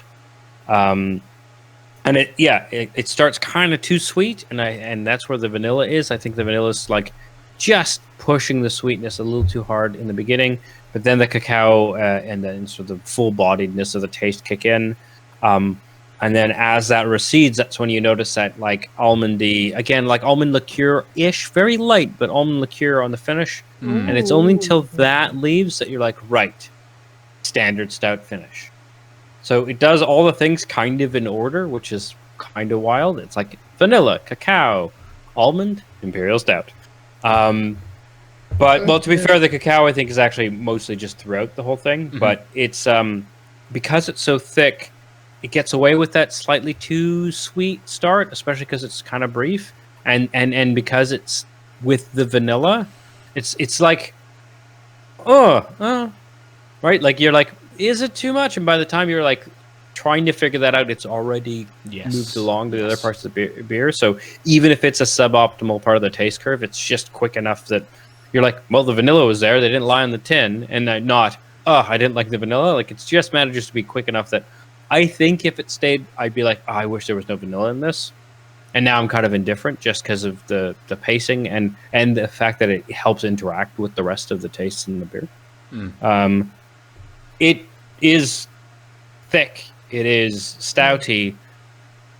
It doesn't have the alcohol sickly sweet of 9%, but I know it is just because it's a thick stout. Yeah. Sounds good. Sounds like amaretto. Yeah, a little bit. And I think that's what I like about it. Is like it's the fact that, and I think that's what the vanilla is doing. Is once it recedes, it just helps work with that almond taste, such that when we're closer to the finish, the vanilla-y, almondy thing just gives you that liqueur taste again, and with the booziness, you're like, right, the type of liqueur you would put into a light, not super strong coffee to make it more interesting. Yeah, and it's like, right, those slightly roasted but mostly stouty, malty notes are just like a maybe too boring coffee, but that works so well because that's where you would want to put those other tastes. Like it's like, all right, boring coffee. You don't put like an almond liqueur in a good coffee, right? Because you want to, you want to taste all the bits of the coffee. So actually, the fact that it's doing kind of just like a coffee-esque note works so well with the other things going on. So that's that I will collab. seek this out if I can. At your local Morrison's, or at least Ben's local Morrison's, because I understand that they don't necessarily carry all of them in all of the places. That's sort of the shtick, right? I think so. Yeah. Some stores have had most of the new beers, and then there's been some very localized releases. So like Omnipolo have gone into some Morrison's stores, but I think they are the northeast, basically Yorkshire and the northeast have got them. I had a Lervig beer from Morrison's as well, which was nice. Nothing special, but it was good. Yeah, branching out. Good to see they've gone over to sort of Scandinavia and gone, well, where can we go from Yorkshire? Well, east, I suppose. Let's go and see what's over there. Just, across the North Sea. Yeah. Hop, skip, and a jump away. But, yeah, because, I think Morrison, I saw on Twitter, one Morrison started carrying Brummy Brewery beers. Really? Yes. Just the co-op around me. But, yeah, so that's maybe just that Morrison's, that very local Morrison's to the brewery, but I'll see. We'll see. Yeah, it'd be good to see if they do get in. Even if it's just special for a couple of months, and then they switch to maybe another brewery or something like that, and start to bring things through. I mean, that fucks up with the brewery and production amounts and all of those sorts of things, and probably shelf life and canning dates and all of those sorts of stuff. Like, you definitely want more of a consistent kind of relationship, I suppose, if you're going to jump up to that. But yeah, it'd be good to see suddenly if My Morrison's gets in one of the East Bristol breweries, gets a couple of Arbor beers in or something like that. That'd be good. Yeah. I mean, Arbor is, I think, out of most of the East Bristol breweries as well, around supermarket price. You can pick cans up for like £3.50. Absolutely. They also are in the odd corner shop, like the one at the end of my street. The closest place I could go to buy beer has Arbor, almost pretty regularly, which is dangerous. Yeah, bring Bourneville Stout to my corner shop, mate. Right, that's what I want from Bromley Brewery. Or some Aadil or some... Done. Or Burning Souls. Set that up, Lucy. You can make it happen. You'd be like, I'll come in and I'll buy 10 cans a week. Done. My own corner shop. Yeah. Shut down. Brilliant. I'll be like, it's the only place you can come after 10 p.m. Yeah. Nobody knows what happens here after 10 p.m. You just have to stay inside. You can't leave. No one can know that you've been here, but you can be here. No trace here. Let's move on from our beers. Right, I think that's countrywide, Lucy. Aadil, did you discuss the game that you played today? You've been spying on me. Through the medium of the internet, yes. Yeah, in that I told the world I was playing a game, and then I played the game. Yes. I streamed. It's release day on day of recording, but it'll be out now. I streamed. Why do I fucking... When the past was around. Thank you. Say that again. When the past was around. When the past was around. I don't know why, but I think it's because so there's a very famous Canadian book almost everyone reads in elementary school called Where the Red Ferns Grow, and it's by Farley Mowat, and it's really good, and it's very sad. But for some reason, that title, where blah blah blah blah blah, my brain is just nope. And so I keep wanting to say Where the Red Ferns Grow, and I'm like, no, that's dumb, Aadil, don't say that, and then I lose all the other words. That's my brain process every time. Where the past finds your what? Where the water tastes like wine. Yeah. Yes. Where the past water tastes like wine. That game. So it's a point and click puzzly adventure game, right? Standard point and click adventure game. Puzzly game. It is very much narrative driven, and it's very much not an adventure. But the style is point and click adventure. Mild puzzles, but most of it is just point and click. I was actually kind of shocked by 45 minutes, an hour into probably, I'm going to guess 2 to 3 hour game total. Yeah, they say it's about that on the... Yeah, then I hit my first, like, oh, this is a puzzle. So, yeah, it's mostly like hunt and peck adventure game, just like driving the narrative, which is definitely a sad one, because you're a lady who plays the violin, and your partner is dead, and all your memories are about your relationship with them, and they happen to be an owl man. I don't know the significance of the... Yeah, I don't know the significance of the owl part, or whether that's like meaningful or whatever. From what I saw, you can track kind of where the character has gone by feathers. So I don't really want to know what that would be if it was just a human. Yeah, I mean, I shed a lot. You can see the chest hair creeping above, and you can see the massive hair on the head. Lots of little curly hairs everywhere. Yeah.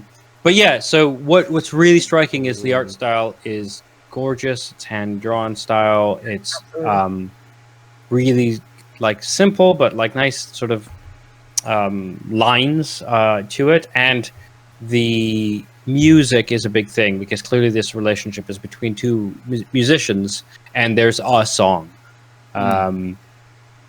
that like is the central theme, literally and figuratively. Well, actually, literally and literally. The musical theme, and also a theme of the story, is this like 5-note sort of ditty, and a lot of the plot revolves around like when you end up like clicking music notes, because that's the interaction. It'll play those notes.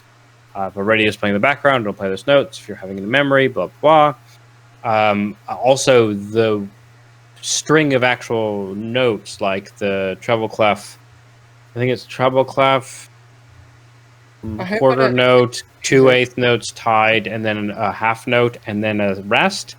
That string, which it represents the ditty, was the answer to multiple puzzles, to the point where I just sort of, because the playing it, that like that sequence of notes was just in my head, and I'm actually surprised it's not now. Otherwise, I would subject you all to me humming it, and I've like literally forgot, which I'm surprised. But to the point where like there was a lock that was a bunch of musical notes, and I was just like, cool, I know exactly the solution to this. I don't need to go back and like find like 3 rooms ago, like backtrack, like figure out what I didn't write it down. I know the sequence because this is clearly the song. So when like my brain just was like, yes, this is the sequence, when it showed to me once, to the point where immediately solve that problem, but also or that puzzle, but also when it pops up music notes and you click like little bubbles and you click them and they play the notes, and sometimes you're like you're in this like weird, like you're floating in the air basically, and you click them and it moves your character forward, just like a narrative, give you an interaction point to transition between scenes. It really bothered me that the bubbles that showed up didn't match up to the actual notes being played, because they made the point of showing me what the mapping was, if that makes sense. And then it was like, that's like, for example, the 2 tied quarter notes, like when you have two notes, 2 notes connected by a bar on the top, so it's da-da, right? That when you click on a bubble with that, it plays one thing, and I'm like, oh, 2 notes. I haven't fucking sight read in, I'm gonna say, over 2 decades, but that's 2 notes. So this is a game for me where I know nothing about music. Yeah, but what really drives it is that narrative, and it's a narrative of loss. So in that sense, it, like, especially with the hand-drawn aesthetic, it kind of reminded me of Florence, but the aesthetic's different and the type of interaction is different. It just sort of, if you liked that idea of a game, this will do a similar thing, but it's much more fantastical with the Owl Man, and like the way you access your memories being like, not, oh, now you're having a memory of like a fight and we're gonna walk through the fight like in Florence. This is like much more ethereal. Like I said, there's floating and there's music notes like trigger things, and there's memories, and like in the prologue, which I think takes 15 minutes, which is free on Steam. You don't even know your boyfriend's an owl man, and that's like the big reveal, because it's just like he's just like shadow, and then as you unlock pieces of the prologue, you like give him his giant white scarf, and then some clothes, and he has human hands, and like he slowly goes from just a shadow to a shadow with his clothes, and then with hands and an owl face, and that's the end of the prologue. Spoiler alert. But like. So its aesthetic is very odd in that way, but I also found, I think maybe just because UK, today's the day where we found out that we're going back in lockdown and COVID's been on my head, and the fact that your dude got sick, like he clearly died because there's cemetery scenes and he's not around, and you're packing your world up, and then the shadowy figure is like kind of ghostly in that sense. You get the idea that it's like an embodiment of your memories or something. But like when you get to the point of your memories of them being sick, they're like sitting there, and then they're like, and then they fall over, and you're like, COVID. Oh no. Like I on the stream I didn't like verbalize how much it was just like, oh no, this is But every time I was just like, I don't really need to see. Like they're few and far between. It's mostly just like exploring finding your memories and learning, and then so it's like the character is like going through their memories and trying to deal with their grief and loss, and then you are like learning about what their grief and loss actually is because of the depths of the relationship and how close they were. They co-wrote music in a notebook that she still carries around, stuff like that, and like they went on adventures together, like to the beach, and like looked at the stars through telescopes, and clearly had a VW Vanagon, like stuff like that. Like it really works, and the aesthetic is beautiful, and the puzzles are reasonably simple. There's a couple times I just like straight up blanked, and I was got a little frustrated, but yeah, I think it was mostly me just under or overthinking a thing. The biggest shock, like I said, was that there were a couple legitimate like, you have a board and there are pieces and you have to slide them around, or like there's things on a peg and you have to move them from one side to the other. Puzzles. In the last bits that I was doing, sorry. When was the last time you played a point and click game? Well, my point is like the rest of the game was like did a really good job of just like hunting around, and like there were puzzly things, but they felt kind of tied to the narrative. And then in the last like level I did, there were two of these, which is just like, oh, this is just a bog stand puzzle game nonsense. Like it was fine. Two things though, like a dungeon pushing boxes. Yeah, it's just like one, it doesn't fit with the rest of the.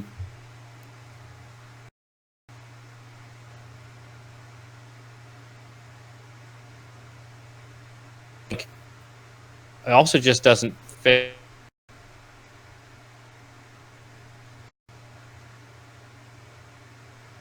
It didn't have trouble. I had a lot of trouble doing what I needed to do once I figured it out for most of the rest of the game, except that one part where I just couldn't connect the thing, which was on me. It was very like retrospect. But these ones, it's just like, oh, this isn't what is this like. I know what I need to do, and I know what it'll give me, and I know what to do with that thing, but I can't just do the thing. And the rest of the puzzles up to that point in the game were very much figure out what we need to do it, and what to do with the thing. So a lot of like point and click, unlock the thing. Where do you put the thing? Right? It's like I knew exactly what to do. I had solved the rest of the level, and it was just like, oh, now I have to do an actual puzzle in a way that the rest of the game didn't prepare me for. So that's like my only gripe, was those couple of things that were very puzzle gamey, because the rest of the game didn't need to do that. That it was just felt really alien, but also slowed the pacing down and reminded me I was in a game versus kind of flowing through a narrative. Mm-hmm. Yeah, I mean, that's my game for tomorrow. Like, yeah, I love the art style. It kind of reminds me of the Rusty Lake games, but less disturbing, especially with the owl guy. Yeah, Owl Boy. But I couldn't figure out whether to come up. Your bird friend, your bird boy, my Owl Boy. What do you call an owl bird boyfriend? I'd go with bird friend. I mean, that's pretty generic across all birds, but yeah, that's the thing, right? Either a bowl or bowel. Bowel friend. Yeah, there we go. Your bowel friend. I mean, we don't know what his symptoms were near the end. When you're in, when you're in a committed long-term relationship, you share a lot. Yeah, that's what you gotta do. Yeah. But I'm gonna play it tomorrow. Yeah, music seemed nice. But yeah, the music is really good. So I think one thing I wanted to ask you guys that I didn't, because I'm not sure about functionally on streams how loud the game music is compared to my talking and what it sounds like to you guys, because that was a game that I tried to because there were a couple of people who popped in and out, and I was just like, I'm not talking during this because I want you to hear the well-designed music. And then I was like, oh, but if it's really quiet, maybe you just think I'm just like... So I think I need to remember to turn the monitor on for that and then do some testing. No, it seemed fine. It did, yeah, absolutely, yeah. It definitely you picked up the music, especially I had you on and was able to kind of come and look at the screen occasionally throughout your playthrough, and things were balanced well enough that when you were doing those elements where you were clicking on notes, they were you understood that it was referring back to the kind of the refrain that had been played throughout. Yeah. So you could hear those. Yes, yeah. Absolutely, yeah, and it definitely showed how important that was to the the story. Music's a powerful figure, isn't it? Yeah. Which is probably the whole idea of the game, but yeah, I'm looking forward to playing that tomorrow. Nice. Yeah, and I'm looking forward to finishing it because it was mostly just timing-wise. It was like an hour, 45 minutes by the time I finished, and I had a couple things to do that were sort of pressing because, but also I think I'll finish. I'm definitely going to finish it offline because I'm invested, and also it's like nice and well paced, and like the exact opposite feels to Rip Them Off, right? Where there's some levels of too much frustration. This was like when there was a level of frustration, I was taken aback, which is why it was striking, because it was like, wait, what? Right, I'm in a game, I'm just sort of cruising, and let's say it was just easy, right? It was just like it struck. Most of the game strikes that balance between I am puzzling and enjoying the narrative, and the movement of the puzzle pieces is pushing the narrative along for the most part. So like being in a tea shop and like finding the ingredients around the shop to make a coffee and a coffee with milk and herbal tea was fine, because you were also learning that like this is the couple was out there, and it was clear through like they were in speech bubbles that that's what their drinks were. So you were like, all right, I am getting them their order, kind of playing like the waiter, but also in this memory. It's just like things like that where I still have to hunt around and like drag the right things and do the puzzle game thing, but or the point and click thing, but it was felt very organic, which reminded me of the one weird gripe I had, which is a lot of the time it gives a speech bubble that shows icons of things. This is what you need, and then you have to go find. So one, an adventure game, if you got inventory on the bottom, you click on it, you pick the thing up, and then you click on it and you drop it. Here you have to click and hold and drag, and I just kept fucking that up for too much. Sorry. I mean that really sincerely though. Like I don't know why you would need to like hold it. No, I mean, yeah. But also with this optimization for touchscreen devices, perhaps. Yeah, that's true. That's fair. Although I mean you could easily go tap, accessibility right? point of view, then it's not ideal. But but just imagining you struggling. I mean, it wasn't like it was just like, if it had been a while since I needed to use an inventory thing, I would fuck it up. But the other thing is, whenever there was a speech bubble, my brain is like, cool, drag the item from the inventory to the speech bubble. and then it would drop back into my inventory because it wanted me to drag the item to the person making the speech bubble. But like, it's so ingrained in us that matching, like, I've got medicine, and there's a outline of medicine in a white box. I should drag the colored medicine item into the outline, and that will not work. And it's just it's just like like I said, tiny gripe, but it's just because it's so well made and well drawn. It was just very strange that I'm trying to think of point-and-click adventures where I don't drag. No, it's not the dragging. It's the fact that if you drag it to the thing that says, you've got a guy saying, "I want medicine" in a speech bubble. And the speech bubble is like like an outline drawing of the medicine, and then in my inventory I've got the colored medicine. Yeah. If I drag the object to its outline, it fails. That's really weird. Why? Why does it fail? Where do you drag it then?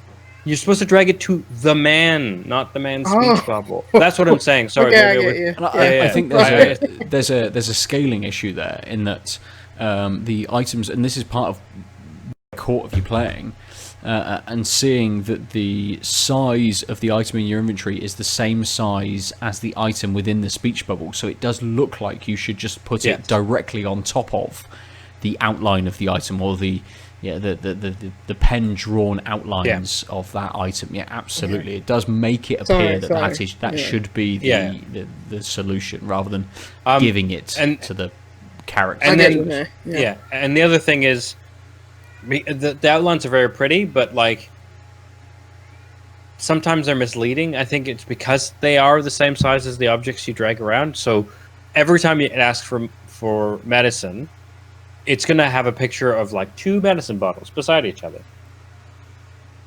And you drag one medicine bottle to the guy saying the speech bubble, and you pass that puzzle. And it happens because he's sick, happens a bunch.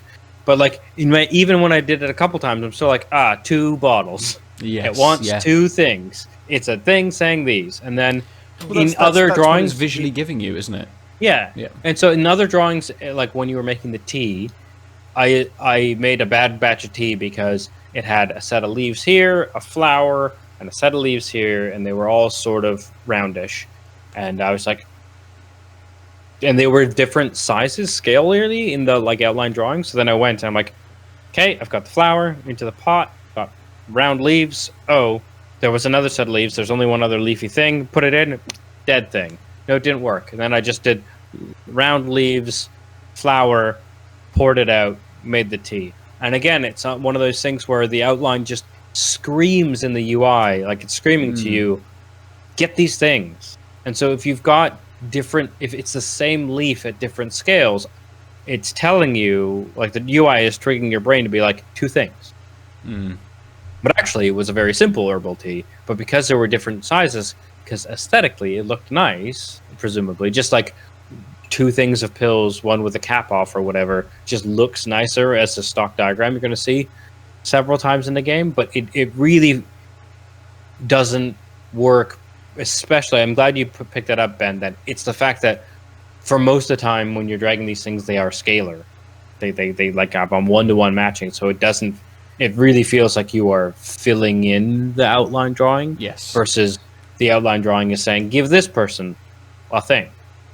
But like, again, minor gripe. It just, I noticed I was like confused by it a couple of times and thrown off to the point where I was like, oh yeah, this is just not the ideal design, but again, for a 2-hour, 3-hour adventure game, it's fine. It just isn't perfect, is all I'm saying. Yeah. Okay. It's a little cumbersome. That makes sense. Good. Should we finish there this week? We talked a lot about. Unless you wanted to say a thing. We've talked a lot about some smaller experiences. We could probably talk about what came out this week.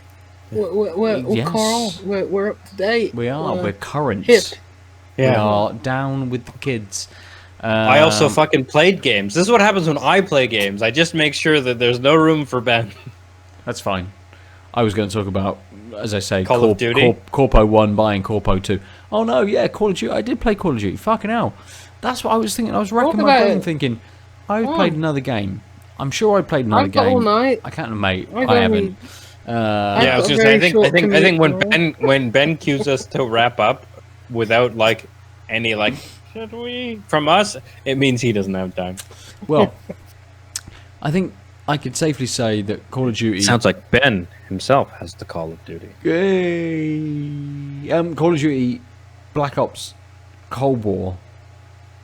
Again. Oh god, it's not even Blops 4, it's Blops Qua. What? Blops Why? 4 Just ridiculous. Blops Qua. Call of Duty's titles are just absurd. I mean, it's alright. It's the Xbox. It's fine.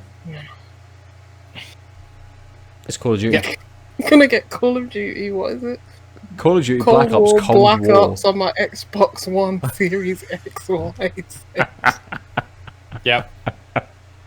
Actually, I think you'll find that the best system to play Call of Duty Black Ops Cold War TM by Tom Clancy is the Xbox Series 1X subscript SXOEX.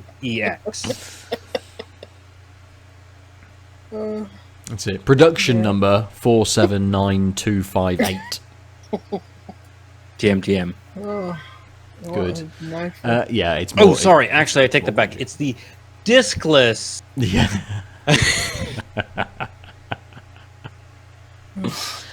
Oh, things are getting more and more absurd, aren't they? Hold on. I mean, I thought for sure we were going to talk about next-gen consoles, and I'm really glad that we didn't, because everyone knows all the things, basically, so it's good that we're not bothering. Yeah, let's leave it on this just headline from Polygon that says, "Whoops, some folks got an Xbox One instead of a Series X pre-order." Oh. Did they order the wrong thing because they don't know what it's called, or did somebody mess up? I'm assuming they tried to pre-order the Xbox Series X and accidentally bought an Xbox One X. Yes. There's some very angry grandmas out there right now. The Xbox One X sales rank is up 747% on Amazon. Oh, that's funny. That is real funny. This was part of their plan all along. Fucking hell. It all makes sense now. Dollars and cents. They've definitely stopped production of that, haven't they? And they've just got thousands. Oh yeah, and this is thousands overstock. of them They're in just a like, warehouse. we'll So sell. they're just like, we've got to get rid of them. How can we get rid of them?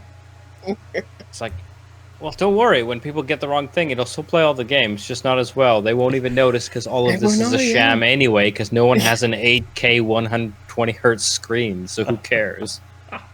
I do. It's just can't see it. Wait, you have an 8K? It's here. It's this. That's 8K. Yeah, that's 8K. Is that? Does it? Switch. Okay. Wait, what is it on? 700. Oh, I've got a bracket for. Oh, like, cool. Can you use the Neat. tablet? Yeah, it costs like £10 and it's pretty good. Don't even need to hold anything anymore. Just ponk, No. ponk, ponk. That's. So wait. So do you end up playing games with a controller that not? Yeah. So you don't join on. You do the handheld with. Oh my god.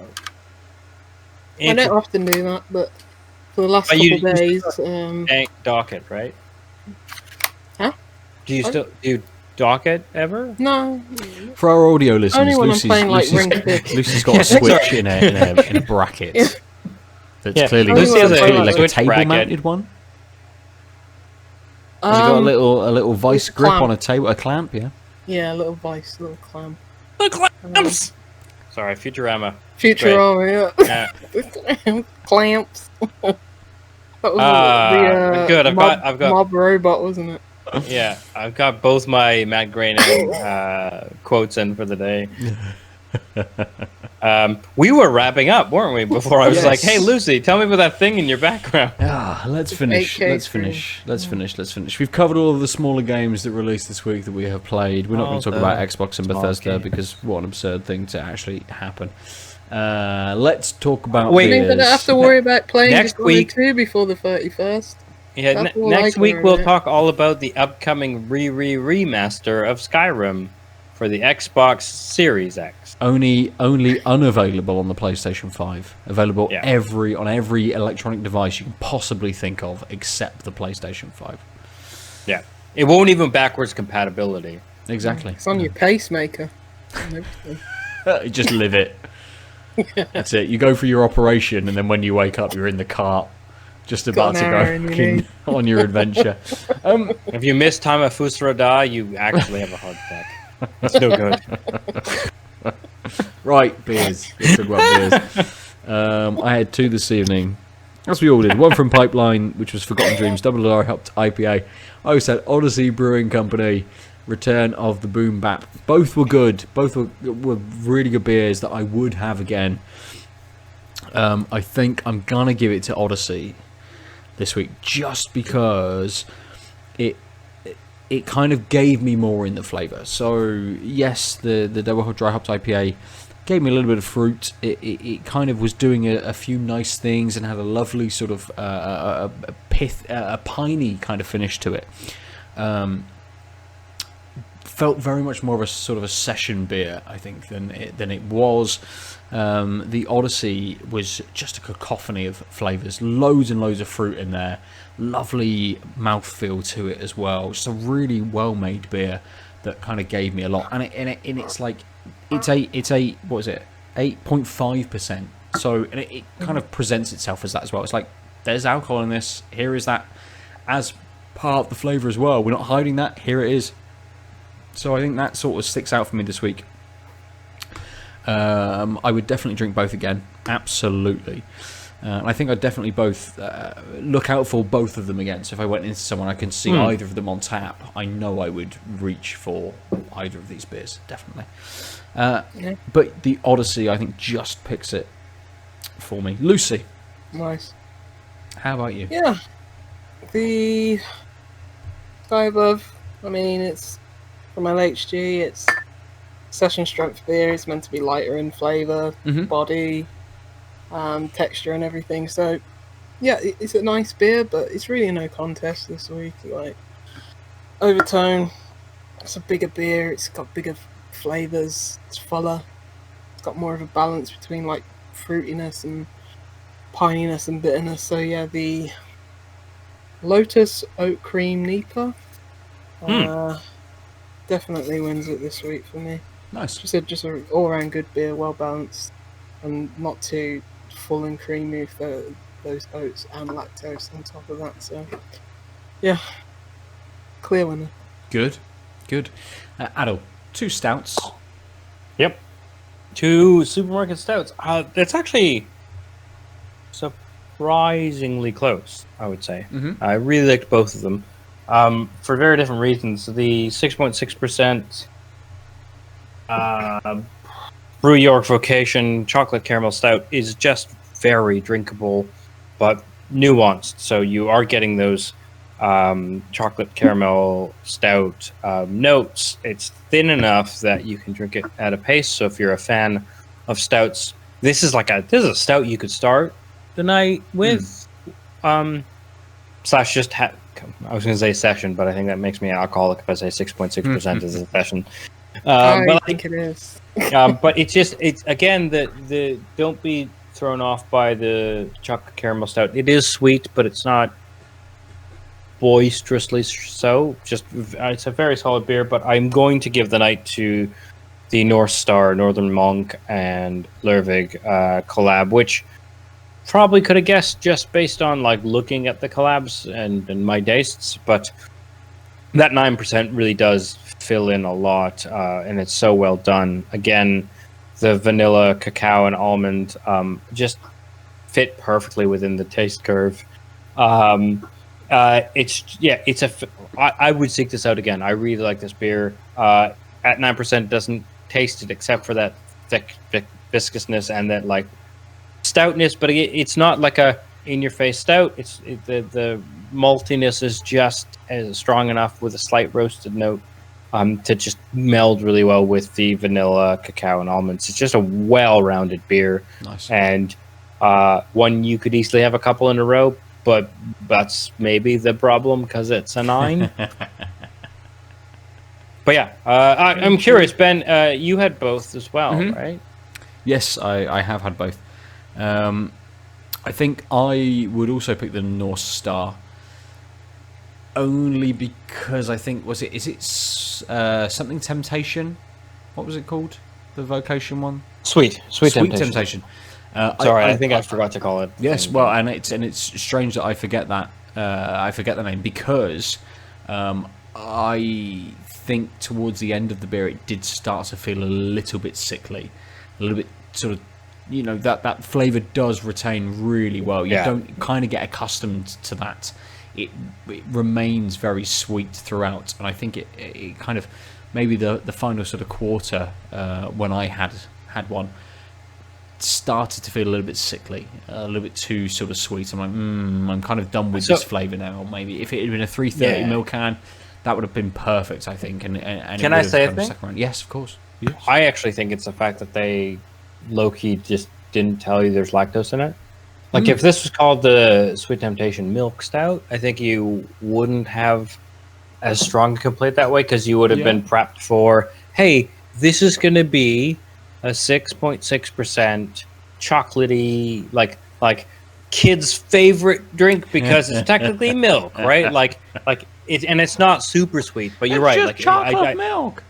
But you're right, like, because I also noticed that sweetness was there in a way that was okay, like maybe bordering on less good, but I also wasn't surprised because I happened to have noticed when I was reading the can that there's lactose. So like I was actually more surprised the other way, knowing it had lactose. I was like, oh, it's actually not that sweet in the beginning. Sure. And then when you get acclimatized to it, you're like, oh, it's kind of sweet. But I think that's why I had that inverted notion. But I also think that in general, that sweetness, while maybe unexpected isn't so great, it's also, when expected, still doesn't edge out the Norse star.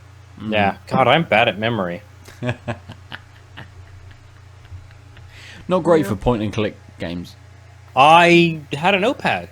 I did the point and click game the proper way. Good. Nice. And then I still fucked a couple. If you watch the VOD, I didn't read my notes well a couple times, and it was like, oh, this one puzzle is really frustrating. Oh, I just don't read my writing right. Never mind.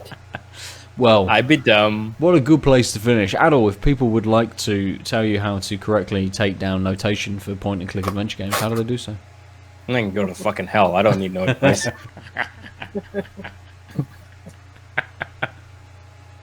If they want to talk to you about something completely different on Twitter or elsewhere, how do they do so? I'm at the Omniarch on all the things except Twitch, where I'm at _Omniarch. But right now, my Twitch streams mostly are me working.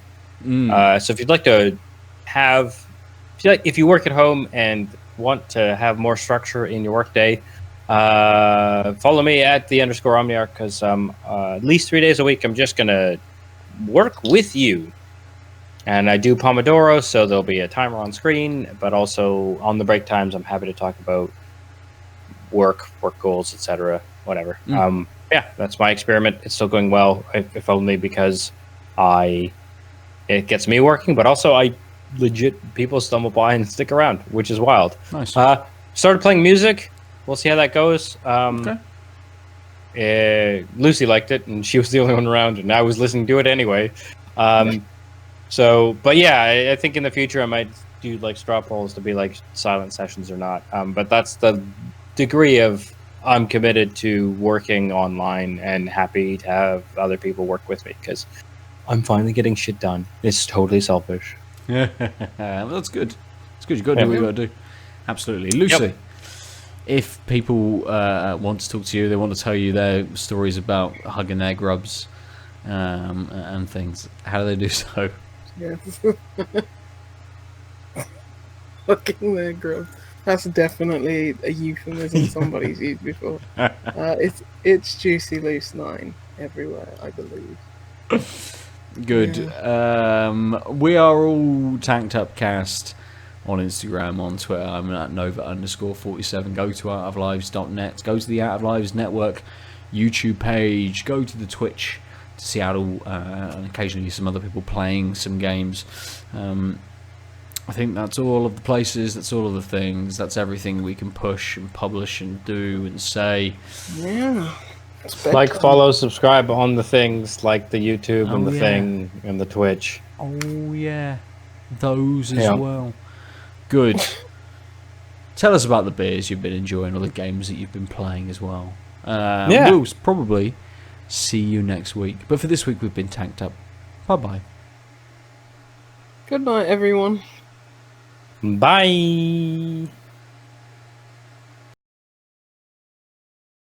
www.outoflives.net